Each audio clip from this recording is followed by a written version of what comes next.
Sang kahapon, namati ako sa hambal ni Tita Wilma sa Aksyon Radio. Naghambal siya nga dapat ang mga ginikanan maghalong nga hindi nila mapabayaan ang ila kabataan kag tagaan pa importansya ang ila obra. Maskin nag-obra sila sa balay, sige man ang pagtanaw sang ila email kag gamit cellphone. Kumporme gid ko kay Tita Wilma, ang mga tao kinahanglan magbutang limitasyon sa ila obra kag sa ila puloy-an.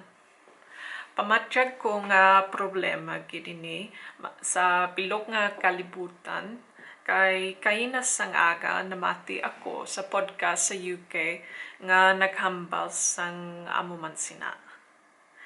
Problema na ini maskin sang antes ang pandemiko, pero subong mas dako nagid nga problema.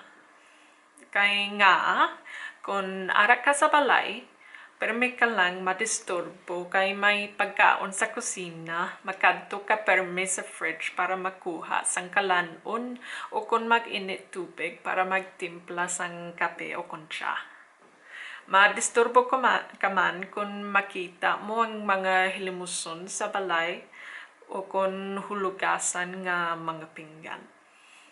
Pero kung kaysa, mapapayaan mo man ang imo puluyan, kay maskin gabi na, ginapanumdum mo pa ang obra mo. Duha na katuig nga nagaobra ko sa balay, sa akon nga eksperyensya, ginalaygay ko sa imo. Kung tapos ka na obra, ibutang mo ang laptop, ibutang imo laptop sa bag mo, kag magamit ka sang app locker para hindi magsulod ang mga emails mo sa imo cellphone. Sa amo sina, maatipanan mo gid ang pamilya mo.